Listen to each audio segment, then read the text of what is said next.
நான் இதுவரை நடந்த 4 குரூப் 1 ப்ரிலிமினரியிலுமே வந்து எந்த ஒரு ப்ரிலிமினரியிலுமே நான் வந்து பார்டரில் பாஸ் பண்ணல. நான் நல்ல ஸ்கோர் கட் ஆஃப் 130னா வந்து 145 150 4 அட்டம்ப்ட்ஸ்லையுமே வந்து என்னால் கிளியர் பண்ண முடிஞ்சுன்னா ப்ரிலிமினரி கிளியர் பண்ண முடியுதுன்னா அது காரணம் என்னென்னு பார்த்தீங்கன்னா வந்து ஃபஸ்ட்டு ப்ரிப்பரேஷன் ஃபீல்டுக்குள்ளே வர ஒருத்தர் செய்ய வேண்டிய முதன்மையான விஷயம் எதுன்னு பார்த்தீங்கன்னா, அடுத்து எப்போவுமே ப்ரிலிமினரிக்கு நான் எல்லாருக்கும் நான் சொல்கிறது தான் எல் மெத்தட் நான் ஃபாலோ பண்ண சொல்வேன். எல் மெத்தட் அப்படின்றது என்னென்னா, ஸோ எந்த இடத்துல நமக்குள்ளே ஒரு கம்ஃபர்ட் ஜோன் க்ரியேட் ஆகுதோ அந்த இடத்துல நம்ம லைஃப்பில் ப்ராக்ரஸ் இல்லை அப்படின்ற ஒரு விஷயம் எல்லாருக்குமே தெரியணும். ஸோ எப்பப்பெல்லாம் நமக்குள்ள ஒரு அன்கம்ஃபர்ட்னஸ் இருக்கோ அப்போ தான் நம்ம யார் அப்படின்றத வந்து அந்த ஒரு விஷயம் உணர்த்தும். யூத் பேப்பரின் இனிய வணக்கம். மறக்காமல் சப்ஸ்கிரைப் பண்ணுங்க, பக்கத்தில் இருக்க பெல் ஐகான் கிளிக் பண்ணுங்க. தேங்க்யூ. யூத் பேப்பர் நேயர்கள் அனைவருக்கும் என் முதற்கண் வணக்கம். என் பெயர் வினோத். நான் சமீபத்தில் 2022 நடந்து முடிந்த குரூப் 1 தேர்வாகி deputy register of cooperative societies நான் சூஸ் பண்ணியிருக்கேன். இது என்னோடய 4th குரூப் 1 அட்டெம்ப்ட். இது நான் 4 முறை மெயின்ஸ் எழுதியிருக்கேன். அதில் வந்து 2 முறை நான் இன்டர்வியூ போயிருக்கேன். இந்த முறை நான் கிளியர் பண்ணியிருக்கேன். ஆல்மோஸ்ட் ஒரு 9 years ஆஃப் ப்ரிப்பரேஷன் ஒர்க். இதோட ரிசல்ட்டு தான் வந்து இந்த 2022 நான் கிளியர் பண்ணியிருக்கேன். இந்த குரூப் 1 எக்ஸாம் பொறுத்த வரைக்கும் இது ஒரு 3 stage exam. Preliminary, mains and இன்டர்வியூன்னு சொல்லியிருக்கோம். ஸோ முதல் ஸ்டேஜ் பார்த்திங்கன்னா ப்ரிலிமினரி, முதல்நிலை தேர்வு. இந்த முதல்நிலை தேர்வு பார்த்திங்கன்னா வந்து 200 கொஸ்டின்ஸ் இருக்கும். ஸோ இந்த 200 கொஸ்டின்ஸில் வந்து நம்ம எடுக்கிற மார்க்ஸ் வந்து நம்மளோட போஸ்டிங் வந்து கன்சிடர் பண்ண மாட்டாங்க. இது வந்து ஒரு ஸ்க்ரீனிங் தான். ஸோ இனிஷியலாக வந்து குரூப் 1 ப்ரிப்பேர் பண்ணுறவங்க செய்ய வேண்டிய முக்கியமான காரணம், முதன்மையான விஷயம் என்னென்னு பார்த்தீங்கன்னா வந்து புக்ஸ் எல்லாமே, ஸ்கூல் புக்ஸ் எல்லாமே கலெக்ட் பண்ண ஆரம்பிக்கணும். ப்ளஸ் வந்து ஒவ்வொரு சப்ஜெக்ட்டும் வந்து ஸ்டாண்டர்ட் புக்ஸ்னு சொல்லியிருக்கோம். எக்ஸாம்பிள் பார்த்திங்கன்னா இந்தியன் பாலிட்டிக் வந்து லக்ஷ்மிகாந்த் இருக்கும், வந்து இந்தியன் எக்கனாமிக் வந்து சங்கர் கணேஷ் புக்ஸ் இருக்கும், அப்புறம் ஹிஸ்ட்ரி வந்து ஸ்பெக்ட்ரம் புக் இருக்கும். ஸோ இது மாதிரி அடிஷ்னல் புக்ஸ் எல்லாமே இருக்கும். ஸோ ஃபஸ்ட்டு ப்ரிப்பரேஷன் ஃபீல்டுக்குள்ளே வர ஒருத்தர் செய்ய வேண்டிய முதன்மையான விஷயம் எதுன்னு பார்த்தீங்கன்னா ஸ்கூல் புக்ஸ் எல்லாமே கலெக்ட் பண்ணணும். 6th to 12th வரைக்கும் எல்லா புக்ஸுமே வந்து கலெக்ட் பண்ணோம். இப்போ என்னோடய ஃபஸ்ட்டு 3 attempts எல்லாமே நான் வந்து ஹார்ட் காப்பியாக தான் படித்தேன். இப்போ சமீபத்தில் தான் நான் வந்து டேப் ஒன்று வாங்கினேன். ஸோ டேப்பில் எல்லா புக்ஸுமே நான் டவுன்லோட் பண்ணி வச்சுருக்கேன். நான் இன்னுமே வந்து தினம் அந்த புக்ஸ் எல்லாமே அந்த பேஜெலாம் ஓப்பன் பண்ணி பார்க்குறேன் நான் டேப்பில். ஸோ அதனால் ப்ரிப்பரேஷனில் இனிஷியலாக நம்ம செய்ய வேண்டியது ஸ்கூல் புக்ஸ் எல்லாமே நம்ம வந்து கலெக்ட் பண்ணோம். அதுக்கப்புறம் வந்து இந்த ப்ரிஸ்கிரைப்டு புக்ஸ் சொல்லுவாங்க ஒரு சப்ஜெக்ட்டுக்கும், அந்த புக்ஸ் நம்ம வாங்கினோம். அடுத்து ஸ்கூல் புக்ஸ் படிக்கணுமா அப்படின்ற மாதிரி வந்து நிறைய பேருக்கு வந்து கொஸ்டின்ஸ் இருக்கும். கட்டாயமாக ஸ்கூல் புக்ஸ் படித்தே ஆகணும். காரணம் என்னென்னு பார்த்தீங்கன்னா கொஸ்டின்ஸ் எல்லாமே வந்து செட் பண்ணுறது ஒரு ப்ரொஃபஸராக இருக்கலாம், இல்லை வந்து ஒரு எக்ஸ்பர்ட்டாக இருக்கலாம். ஸோ அவங்க வந்து இது மாதிரி வந்து கவர்மெண்ட் ஆஃப் தமிழ்நாடு ரிலீஸ் பண்ணுற ஸ்டாண்டர்ட் புக்ஸ்லேருந்து தான் வந்து மோஸ்ட் ஆஃப் தி கொஸ்டின்ஸ் வந்து ஃப்ரேம் பண்ணுவாங்க. ஸோ அதனால் ஸ்கூல் புக்லேருந்து ப்ரிப்பரேஷன் ஆரம்பிக்கிறது ரொம்ப நல்லது. முதல்ல வந்து 6th புக்லேருந்து நம்ம ப்ரிப்பரேஷனே தொடங்கலாம். 6th புக் படிக்க வந்து ரொம்ப எளிமையாக இருக்கும். என்னடா இது ரொம்ப எளிமையாக இருக்கே, 6th நம்ம படிக்கலாம் அப்படின்ற மாதிரி வந்து சில பேர் வந்து கௌரவ குறைச்சலாம் நினைப்பாங்க. பட் இருந்தாலும் ப்ரிப்பரேஷன் பார்த்திங்கன்னா 6th தான் நம்ம வந்து ப்ரிப்பரேஷனே ஆரம்பிக்கும். 6th 7th 8th 9th 10th அப்படின்ற மாதிரி ப்ரிப்பேர் பண்ணுவாங்க. நிறைய பேர் 11th and 12th புக்ஸ் வந்து படிக்காமல் விட்டுருவாங்க. பட் கட்டாயமாக 11th and 12th books group 1 படிக்கிற எல்லாருமே படித்தே தீரணும். பார்த்திங்கன்னா குரூப் 1 எக்ஸாம்ஸ்க்கு நிறைய மோஸ்ட் ஆஃப் தி கொஸ்டின்ஸ் வந்து 11th and 12th புக்ஸில் தான் வந்து கேட்குறாங்க. ஸோ அதனால் 6th to 12th புக் எல்லாமே வந்து நம்ம தருவாக படிச்சிடணும். ஸோ படித்து முடிச்சதுக்கப்புறம் ஸ்டாண்டர்ட் புக்ஸ் இருக்கும். ஸ்டாண்டர்ட் புக்ஸ் வந்து உங்களுக்கு டைம் இருந்தால் நீங்கள் படிக்கலாம், உங்களுக்கு படிக்க நேரம் இருந்தால் நீங்கள் படிக்கலாம். பட் கட்டாயமாக ஸ்கூல் புக்ஸ் நீங்கள் படித்தாலே வந்து போதுமானதாக இருக்கும். மீன்வைல் பார்த்திங்கன்னா ஆப்டிடியூட் வந்து நீங்கள் வந்து ரெகுலராக ப்ராக்டிஸ் பண்ணிகிட்டே வரணும். தினமும் வந்து ஒரு டாபிக் எடுத்துகிட்டு ஆப்டிடியூட் நீங்கள் ஒர்க் பண்ண தான் வந்து உங்களுக்கு வரும். ஸோ ப்ரிலிமினரி முன்ன சொன்ன மாதிரி 200 கொஸ்டின்ஸ் இருக்கும். 200 கொஸ்டின்ஸில் வந்து கட் ஆஃப் பார்த்திங்கன்னா வந்து 135 அந்த 135 to 140 அந்த ரேஞ்சுக்குள்ளே தான் இருக்கும். எப்போவுமே கட் ஆஃப் விட ஒரு 5 marks வந்து எடுத்தால் போதும் அப்படின்ற மாதிரி நினைக்கக்கூடாது. 10 marks வந்து நம்ம அதிகமாக எடுக்கணும். எக்ஸாம்பிள் பார்த்திங்கன்னா 135 கட் ஆஃப் இருக்குன்னா 145 150 அந்த ரேஞ்சில் நம்ம வந்து ஸ்கோர் பண்ணுற அளவுக்கு நம்ம ப்ரிப்பரேஷன் இருக்கணும். காரணம் என்னென்னு பார்த்தீங்கன்னா இப்போ வந்து எக்ஸாம்ஸ் ரிசல்ட் எல்லாமே சீக்கிரம் வருது. முன்னே பார்த்திங்கன்னா ஒரு preliminary exam முடிச்சிட்டோம்னா 4 months or 6 months வந்து ரிசல்ட்டே வந்து பப்ளிஷ் பண்ண மாட்டாங்க. ஸோ அந்த 4 months 6 months வந்து நமக்கு வந்து எக்ஸாம் கிளியர் பண்ணுமா பண்ண மாட்டோமா அப்படின்ற மாதிரி நமக்குள்ளே நிறையா கொஸ்டின்ஸ் இருக்கும். ஸோ அதனால் வந்து நம்ம எக்ஸாம் முடித்த Day 1 நம்ம மெயின்ஸ் ப்ரிப்பரேஷன் ஸ்டார்ட் பண்ணோன்னா நல்ல ஒரு ஹியூஜ் மார்ஜினில் வந்து நம்மளோட ப்ரிலிமினரி ஸ்கோர் இருக்கணும். ஸோ அதனால் ப்ரிலிமினரியை வந்து ஒரு முக்கியமான எக்ஸாமாக மனசில் வந்து கன்சிடர் பண்ணணும். ஸ்கூல் புக்ஸ் எல்லாமே படிக்கணும். நல்ல ஹியூஜ் மார்ஜினில் ப்ரிலிமினரி நல்லா பண்ணணும். எக்ஸாம்பிள் 150+ வந்து நம்ம செய்யணும் அப்படின்ற மாதிரி நம்ம மனசில் நினச்சிட்டு நம்ம செய்ய ஆரம்பிக்கணும். அடுத்து ப்ரிலிமினரிக்கு வந்து ப்ரிப்பரேஷன் ஸ்ட்ராட்டஜி எப்படி இருக்கணும்னு பார்த்திங்கன்னா வாஸ்ட் ப்ரிப்பரேஷனாக இருக்கணும். நம்ம வந்து நிறையா புக்ஸ் எல்லாமே படிக்கணும். மெயின்ஸ் பார்த்திங்கன்னா நம்மளோட ப்ரிப்பரேஷனை வந்து நம்ம சுருக்கிடணும். எவ்வளோ லிமிட்டட் மெட்டீரியல் இருக்கோ அந்த லிமிட்டட் மெட்டீரியலை வந்து வச்சு நம்ம ப்ரிப்பேர் பண்ணணும். பட் ப்ரிலிமினரிக்கு வந்து எவ்வளோ வாஸ்ட்டாக படிக்க முடியுமோ அந்தளவுக்கு வாஸ்ட்டாக நம்ம படிக்கணும். காரணம் என்னென்னு பார்த்திங்கன்னா வந்து ப்ரிலிமினரி வந்து அப்ஜெக்டிவ் டைப். ஸோ நமக்குள்ளே வந்து இந்த விஷயம் நம்ம படித்தோம் அப்படின்ற மாதிரி வந்து நமக்குள்ளே தோணுனாலே நம்ம வந்து சூஸ் பண்ணுறதுக்கு வந்து வாய்ப்பு இருக்குது. ஸோ அதனால் வந்து வாஸ்ட் ப்ரிப்பரேஷன் ரொம்ப அவசியமாக இருக்குது.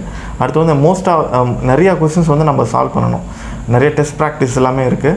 அந்த கொஸ்டின் பேப்பர்ஸ் எல்லாமே வாங்கிட்டு ஒவ்வொன்றா நம்ம சால்வ் பண்ண ஆரம்பிக்கணும். மினிமம் வந்து ஒரு 1000 கொஸ்டின்ஸாவது நம்ம சால்வ் பண்ணியிருக்கணும். 1000 கொஸ்டின் பேப்பர்ஸ் இல்லை, 1000 கொஸ்டின்ஸ், 1000 நம்பர் ஆஃப் கொஸ்டின்ஸ் வந்து நம்ம சால்வ் பண்ணி பார்த்துருக்கணும். ஆப்டிடியூட் பார்த்திங்கன்னா ஏற்கனவே நடந்த ஆப்டிடியூட் எல்லாமே ஒரு குறைஞ்சது ஒரு 200 கொஸ்டினாக நம்ம சால்வ் பண்ணால் தான் வந்து அந்த கரண்ட் அப்டேட்டில் நம்ம இருப்போம். ஸோ கரண்ட் அஃபேர்ஸ் பொறுத்த வரைக்கும் ரெகுலராக வந்து நம்ம நியூஸ் பேப்பர் படிக்கலாம், தினமணி, தமிழ் இந்து படிக்கலாம், இங்கிலீஷ் வந்து எல்லாமே படித்து நம்ம வந்து டெய்லி நம்ம நோட்ஸ் எடுக்கலாம். அப்படி இல்லைனா கம்பைலேஷன் வந்து கிடைக்குது, இன்ஸ்டியூட்லேருந்து கொடுப்பாங்க. ப்ளஸ் வந்து நிறையா வெப்சைட் எல்லாமே இருக்குது. ஸோ அது மாதிரி கரண்ட் அஃபேர்ஸ் ரெகுலராக நம்ம ஃபாலோ பண்ணிடலாம். அடுத்து எக்ஸாம் டைமில் நம்ம ப்ரிலிமினரிக்கு நம்ம என்ன செய்யக்கூடாது அப்படின்னு பார்த்திங்கன்னா இன்ஸ்ட்ரக்ஷன்ஸும் நம்ம கவனமாக படிக்கணும். இப்போ பார்த்திங்கன்னா ப்ரிலிமினரிக்கு வந்து வெறும் பிளாக் பென் மட்டும்தான் யூஸ் பண்ணணும் அப்படின்ற மாதிரி இப்போ இன்ஸ்ட்ரக்ஷன்ஸ் இருக்குது. ஸோ இன்ஸ்ட்ரக்ஷன் பார்த்திங்கன்னா அது வந்து ஒவ்வொரு காலத்துக்கு தகுந்த மாதிரி மாறிட்டே இருக்கும். ஒரு 3-4 இயர்ஸ் முன்னாடி பார்த்திங்கன்னா either ப்ளூ ஆர் பிளாக் அப்படின்ற மாதிரி இருந்துச்சு. ஸோ இப்போ அந்த இதுவும் மாற்றிருக்காங்க. ஸோ அது மாதிரி ஒவ்வொரு காலகட்டத்துக்கும் அது வந்து மாறி வரும். ஸோ அதனால் முதல்ல இன்ஸ்ட்ரக்ஷன்ஸ் டு தி கேண்டிடேட்ஸ் அந்த விஷயத்தை நம்ம படிக்கணும். அடுத்து ஒரு கொஸ்டின் பேப்பரை நம்ம படிக்கிறோம்னா ஷோர் ஷார்ட் எல்லாமே முதல்ல நம்ம வந்து மார்க் பண்ணிட்டு வந்துடணும். சில கொஸ்டின்ஸ் வந்து டவுட்டாக இருக்கும், ஒரு ஆப்ஷன் எலிமினேட் பண்ணுற மாதிரி இருக்கும். அந்த விஷயத்தை எல்லாமே வந்து ரவுண்டு பண்ணிட்டு நம்ம பின்னாடி அப்படியே வந்துடணும். அடுத்த கொஸ்டின் நம்ம ப்ரொசீட் பண்ணோம். காரணம் என்னென்னு பார்த்திங்கன்னா வந்து சில கொஸ்டின் பேப்பரில் வேறு பேஜில் வந்து இதுக்கு ஆன்சர் வந்து வேறு இடத்துல கேள்வியாக இருக்கும். ஸோ இது மாதிரி வந்து 2014 நடந்த குரூப் 2 கூட பார்த்திங்கன்னா பூஜ் எர்த்குவேக் பற்றி கேட்டிருந்தாங்க. ஸோ அது 2 பேஜ் திருப்பினா அதுக்கான ஆன்சர் வேறு ஒரு கேள்வியாக இருந்துச்சு. ஸோ இது மாதிரி வந்து கொஸ்டின் பேப்பரில் ஏதாவது ஒரு பாயிண்டில் இந்த கேள்விக்கு நமக்கு தெரியலனாலையும் அந்த கேள்விக்கான பதில் வேறு இடத்துல இருக்கலாம். ஸோ அதனால் ஷோர் ஷார்ட்டில் வந்து ஆரம்பிக்கிறது பெஸ்ட். ஸோ ஷோர் ஷார்ட் போட்டு முடிச்சதுக்கப்புறம் அது 1 எலிமினேஷன் 2 எலிமினேஷன் அப்படின்ற மெத்தடில் வந்து நம்ம வந்து அப்படி போட்டுட்டு வரணும். அடுத்து எப்போவுமே ப்ரிலிமினரிக்கு நான் எல்லாருக்கும் சொல்கிறது தான் எல் மெத்தட் நான் ஃபாலோ பண்ண சொல்லுவேன். எல் மெத்தட் அப்படின்றது என்னென்னா ஓஎம்ஆர் ஷீட்டில் வந்து நம்ம மார்க் பண்ணுற சமயத்தில் நமக்கே தெரியாமல் கவனக்குறைவாக வந்து வேறு இடத்துல நம்ம மார்க் பண்ணிவிடுவோம். அது எல்லாருக்குமே நடக்கிறது தான். பட் 0 எரர் வரணும் அப்படின்னா வந்து நம்ம ஃபாலோ பண்ண வேண்டிய மெத்தட் பார்த்திங்கன்னா எல் மெத்தடில் எப்போவுமே எந்த ஒரு கொஸ்டினாக இருந்தாலையும் ஃபஸ்ட்டு கொஸ்டின் நம்பர் பார்க்கணும், அடுத்து ஆப்ஷன் போகணும். எக்ஸாம்பிள் இப்போ நீங்கள் 36th கொஸ்டினுக்கு சி ஆப்ஷன் சூஸ் பண்ணுறீங்க அப்படின்னா நீங்கள் லெஃப்ட் சைடில் 36 கண்டிப்பாக நீங்கள் பார்க்கணும். இது வந்து உங்களுக்கு கேட்குறதுக்கு வந்து சாதாரணமாக தெரியலாம். பட் நீங்கள் ப்ராக்டிஸ் பண்ணிங்கன்னா உண்மையிலே உங்களால் 0 எரர் 0 கவனக்குறைவு இல்லாமல் நீங்கள் வந்து இது கொண்டு வரலாம் நீங்கள் பேப்பரை. ஸோ அதனால் எல் மெத்தட் யூஸ் பண்ணணும். ஃபஸ்ட்டு லெஃப்ட் சைடு வந்து கொஸ்டின் நம்பர் பார்க்கணும், அடுத்து ஆப்ஷன் பார்க்கணும். ஸோ இந்த மெத்தட் எல்லாத்துக்குமே இது கொஞ்சம் டைம் கன்சூமிங்காக இருக்கலாம், பட் இதில் வந்து எரர் வர்றதுக்கு வாய்ப்பே கிடையாது. ஸோ இந்த மெத்தட் மூலமாக நம்ம வந்து இப்படி பண்ணிட்டு வரலாம். அடுத்து ப்ரிப்ரேஷனில் பார்த்திங்கன்னா வாஸ்ட்டாக ப்ரிப்ரேஷன் பண்ணும்போது நமக்குள்ளே வந்து ஒரு இன்ஸ்டிங்க்ட் இருக்கும். கண்டிப்பாக அந்த கொஸ்டின் நம்ம போகிறோம்னா இதுக்கான பதில் இதுவாக இருக்கலாம் அப்படின்ற மாதிரி நம்ம மனசு சொல்லும். நிச்சயமாக அது வந்து ஒர்க் ஆகும். எனக்கு ஒர்க் அவுட் ஆகிருக்கு. நான் இதுவரை நடந்த 4 குரூப் 1 ப்ரிலிமினரிலையுமே வந்து எந்த ஒரு ப்ரிலிமினரிலையுமே நான் வந்து பார்டரில் பாஸ் பண்ணல. நான் நல்ல ஸ்கோர் கட் ஆஃப் 130னா வந்து 145 150 அந்த ரேஞ்சுக்கு வந்துடும். ஸோ ப்ரிலிமினரி முடிச்ச அடுத்த நாள்லேருந்து என் ப்ரிப்ரேஷன் ஆரம்பிக்க வந்து வசதியாக இருந்துச்சு. ஸோ அதனால் வந்து ப்ரிலிமினரிக்கு வந்து நல்லா ஃபோக்கஸ் தரணும். ஸோ இந்த ப்ரிலிமினரி பொறுத்த வரைக்கும் ஈஸியாக ஸ்கோர் பண்ணுற சப்ஜெக்ட்ஸ்னு பார்த்திங்கன்னா இந்தியன் பாலிட்டியில் வர கொஸ்டின்ஸ் வந்து எந்த கொஸ்டினுமே நம்ம மிஸ் பண்ணவே கூடாது. அந்த அளவுக்கு வந்து நல்லா ஸ்கோர் பண்ணணும். அடுத்து வந்து modern India, Indian polity and modern India, இந்த 2 ஏரியாவை வந்து ஃபிங்கர் டிப்பில் வச்சுக்கணும். வந்து 20 கொஸ்டின்ஸ் வருது, 2 சப்ஜெக்ட்லையும் சேர்த்து 25 கொஸ்டின்ஸ் வருதுன்னா 20+ வந்து நம்ம ஸ்கோர் பண்ண எய்ம் பண்ணோம். ப்ளஸ் மேக்ஸில் ஆப்டிடியூடில் ஃபுல் ஸ்கோர் எய்ம் பண்ணோம். இப்போ 25 கொஸ்டின்ஸ் இருக்குன்னா 22 மினிமம் 22 வந்து நம்ம எய்ம் பண்ணோம். ஸோ இதில் ஒரு 22 ப்ளஸ் ஜிஎஸில் வந்து இந்தியன் பாலிட்டி ஹிஸ்ட்ரி இதில் வந்து நல்லா ஸ்கோர் பண்ணாலே வந்து நமக்கு வந்து நல்லா பூஸ்டப் ஆகி வரும். கரண்ட் அஃபேர்ஸ் வந்து எக்ஸாம்பிள் ஒரு 15 கொஸ்டின்ஸ் கேட்குறாங்கன்னா நம்ம வந்து 10+ ஆன்சர் பண்ணுற மாதிரி நம்ம ரெடியாக இருக்கணும். ஸோ இதனால் வந்து நமக்கு வந்து ஈஸியாக நம்ம வந்து ப்ரிலிமினரி கிளியர் பண்ண முடியும். ப்ரிலிமினரி கொஸ்டின் பேப்பரை பொறுத்த வரைக்கும் நிறைய கொஸ்டின்ஸ் வந்து தெரியாத மாதிரி தான் இருக்கும். அந்த ஒரு விஷயம் வந்து நமக்கு மட்டும் இல்லை, என்டையர் ஸ்டேட்டுக்குமே அப்படி தான் இருக்கும். அந்த கொஸ்டின் பேப்பர் செட் பண்ணும்போதே வந்து இது வந்து டஃப்பாக தான் இருக்கணும். ஏன்னா அந்த எக்ஸாமோட ஸ்டாண்டர்ட் அப்படி. அந்த ஸ்டாண்டர்டுக்காக வந்து ரொம்ப டஃபஸ்ட்டு ஒரு கொஸ்டின் தான் செட் பண்ணுவாங்க. ஸோ அதனால் வந்து கொஸ்டின் பார்த்த உடனே நம்ம வந்து அப்செட் ஆகக்கூடாது. சில பேர் வந்து எக்ஸாம் போயிட்டுருப்பாங்க, போன உடனே ஆன்சர் கொஸ்டின் பேப்பர் ஆன்சர் ஷீட்லாம் மூடி வச்சுட்டு படுத்து தூங்கிட்டு எழுந்து வந்துடுவாங்க. அது மாதிரி நிறைய பேர் நான் கேள்விப்பட்டிருக்கேன். பட் இந்த விஷயம் எல்லாருக்குமே பொதுவானது தான். ஸ்டேட் டாப்பராக இருந்தாலும் சரி, கடைசி கட் ஆஃப் எடுக்கக்கூடிய ஒரு கேண்டிடேட்டாக இருந்தாலும் சரி, அந்த ஒரு கொஸ்டின் வந்து அவங்களுக்கு வந்து டஃப்பாக தான் இருக்கும். பட் நான் முன்ன சொன்ன மாதிரி அந்த வாஸ்ட் ப்ரிப்பரேஷனில் ஏதாவது ஒரு பாயிண்ட் எலிமினேட் பண்ணுற மாதிரியோ, இல்லை ஒரு சமயத்தில் தெரியாமல் சூஸ் பண்ணும்போது உங்கள் இன்ஸ்டிங்க்ட் சொல்லும் இந்த கொஸ்டின் இந்த ஆன்சர் கரெக்டாக வரலாம் அப்படின்ற மாதிரி வரும். ஸோ அதனால் வந்து வாஸ்ட் ப்ரிப்பரேஷன் தேவைப்படும். குரூப் 1 கொஸ்டின் பேப்பர்ஸ் வந்து எல்லாமே ரொம்ப டஃப்பாக தான் இருக்கும். அது வந்து எல்லாருக்குமே டஃப், நமக்கு மட்டும் இல்லை, எல்லாருக்குமே டஃப்பாக இருக்கும். பட் ஈஸியாக ஸ்கோர் பண்ணுற ஏரியான்னு பார்த்தீங்கன்னா பாலிட்டி, ஹிஸ்ட்ரி, ஆப்டிடியூட், இந்த 3 தான் வந்து நம்மளோட தாரக மந்திரம். ப்ரிலிமினரி கிளியர் பண்ணணும் அப்படின்னா வந்து முக்கியமான பாயிண்ட்ஸ்லாம் நான் சொல்கிறேன். ஃபஸ்ட்டு விஷயம் வந்து ப்ரிலிமினரிக்கு வாஸ்ட் ப்ரிப்பரேஷன் தேவைப்படும். நான் வந்து ஸ்கூல் புக்ஸ் எல்லாமே 6th to 12th வரைக்கும் தரவை நான் படிச்சிருவேன். என்னால் முழுசாக படிக்க முடியலனாலும், மெமரைஸ் பண்ண முடியலனாலும் நான் வந்து அட்லீஸ்ட் ஒரு ஓரல் ரீடாவது நான் படிப்பேன். ஸோ ஃபஸ்ட்டு விஷயம். செகண்ட் விஷயம், கொஸ்டின் பேப்பர் சால்வ் பண்ணுறது ரொம்ப ரொம்ப ரொம்ப அவசியம். குறிப்பாக ப்ரீவியஸ் இயர் கொஸ்டின் பேப்பர்ஸ் இருக்கும். ப்ரீவியஸ் இயர்ஸ் கொஸ்டின் பேப்பர் படிக்கிறது மூலமாக தான் டிஎன்பிஎஸ்சியோட பல்ஸை நம்மளால் வந்து பிடிக்க முடியும். ஸோ டிஎன்பிஎஸ்சி வந்து நம்மளோட ப்ரிப்பரேஷன் ஒரு மாதிரி இருக்கும், டிஎன்பிஎஸ்சியோட கொஸ்டின்ஸ் வந்து ஒரு மாதிரி இருக்கும். ஸோ ரெண்டுத்தையும் லிங்க் பண்ணுற பாயிண்ட் தான் பார்த்திங்கன்னா old question papers. So old question papers அவசியம் இருக்கணும். ஸோ ப்ரிலிமினரின்னு வந்தாலே ஓல்டு கொஸ்டின் பேப்பர்ஸ் இந்த சைடு இருக்கணும், புக்ஸ் இந்த பக்கம் இருக்கணும். ஸோ இது நம்ம படிக்க புக்ஸ் எல்லாமே ரெண்டுமே படிக்க நமக்குள்ளே வந்து ஒரு கான்ஃபிடென்ட் பில்ட் ஆகிடும். ஸோ அடுத்து கொஸ்டின் பேப்பர்ஸ் நிறைய சால்வ் பண்ணதுக்கப்புறம் ஃப்ரெண்ட்ஸோட டிஸ்கஸ் பண்ண ஆரம்பிக்கணும். இந்த கொஸ்டின்ஸ் நான் எப்படி தப்பு பண்ணேன், இது எப்படி சூஸ் பண்ணலாம், சரி பண்ணலாம் அப்படின்ற மாதிரி ஃப்ரெண்ட்ஸோட டிஸ்கஸ் பண்ணோம். அடுத்து கரண்ட் அஃபேர்ஸில் வந்து நிறைய பேர் வந்து நிறைய டைம் வேஸ்ட் பண்ணுவாங்க. பட் என்னோடய அட்வைஸ் வந்து கரண்ட் அஃபேர்ஸில் வந்து நிறைய டைம் வேஸ்ட் பண்ண வேணாம். நிறைய இன்ஸ்டியூட்லேருந்து கம்பைல்டு மெட்டீரியல்ஸ் கிடைக்கும். இங்கே கம்பைல்டு மெட்டீரியல்ஸ்க்கு வந்து படித்தாலே போதும். சமீப காலமாக கரண்ட் அஃபேர்ஸ் வந்து பெருசாக கொஸ்டின் கேட்குறதில்ல. பட் இருந்தாலும் ப்ரிப்பரேஷனில் அது ரொம்ப ஒரு முக்கியமான ஒரு பகுதி. ப்ளஸ் வந்து ஏதாவது ஒரு டெஸ்ட் பேட்சில் நம்ம எங்கேஜ் பண்ணிக்கணும். ஏதாவது ஒரு இன்ஸ்டியூட்டில் ஜாயின் பண்ணி டெஸ்ட் பேட்ச் நம்ம போட்டு கொஸ்டின் பேப்பர் நம்ம வந்து சால்வ் பண்ணிகிட்டே வரணும். அடுத்து வந்து கவனக்குறைவு, நம்ம எதில் வந்து கவனக்குறைவாக இருப்போம் அப்படின்றதுல நம்ம தெளிவாக இருக்கணும். நம்ம முன்ன சொன்ன மாதிரி 36வது கேள்விக்கு 37வது கொஸ்டினில் நம்ம ஷேர் பண்ணிடுவோம். ஸோ அந்த விஷயம் செய்யக்கூடாதுன்றதை வந்து ஒவ்வொரு செகண்டும் ப்ரிலிமினரி முடிகிற வரைக்கும் நம்ம வந்து நினச்சிட்டே இருக்கணும். ஸோ அடுத்து பார்த்திங்கன்னா மற்ற சாதாரண இன்ஸ்ட்ரக்ஷன்ஸ் எல்லாமே ஃபாலோ பண்ணோம். எக்ஸாம் ஹாலில் பார்த்திங்கன்னா வந்து ரெஜிஸ்டர் நம்பர் எழுதுறதுலேருந்து இது எல்லாமே கரெக்டாக ஃபாலோ பண்ணோம்.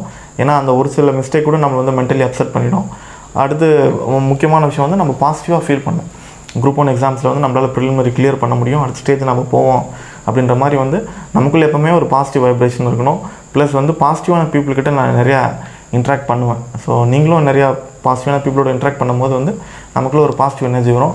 நெகட்டிவ் பீப்புள்கிட்ட நான் கொஞ்சம் அவாய்ட் பண்ணிவிடுவேன். நெகட்டிவ் தாட்ஸ் வந்து நமக்கு வரக்கூடாதுன்றதுக்காக ஸோ நெகட்டிவ் பீப்புள்ஸ் நான் அவாய்ட் பண்ணிவிடுவேன். 4 attemptsலையுமே வந்து என்னால் கிளியர் பண்ண முடிஞ்சுன்னா, ப்ரிலிமினரி கிளியர் பண்ண முடியுதுன்னா அது காரணம் என்னென்னு பார்த்தீங்கன்னா வந்து ஸ்டாண்டர்ட் புக்ஸுமே நான் படிச்சிட்டேன். நான் முன்ன சொன்ன மாதிரி school book 6th to 12th வரைக்கும் எல்லா புக்கும் நான் படிச்சிட்டேன். இப்போ சமீபத்தில் முன்னாடி சமச்சர் புக் இருந்துச்சு, அந்த புக்கு நான் படிச்சிட்டேன்.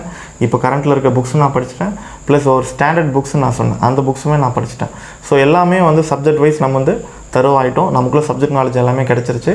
பட் நம்மளோட ப்ரிப்பரேஷன் டிஎன்பிஎஸ்சிக்கு ஓரியன்டாக இருக்கா அப்படின்ற மாதிரி வந்து ஓல்டு கொஸ்டின் பேப்பர்ஸ் நம்ம சால்வ் பண்ணிட்டோம். ஸோ இதை நான் முன்னே சொல்லிட்டேன். அடுத்த செய்ய வேண்டிய முக்கியமான விஷயம் பார்த்திங்கன்னா, சமீபத்தில் வந்து எக்ஸாம்ஸ் நடக்கும். இப்போ பார்த்திங்கன்னா 2022ல் ஏதாவது ஒரு எக்ஸாம்ஸ்க்கு ஜென்ரல் ஸ்டடீஸ் வைப்பாங்க.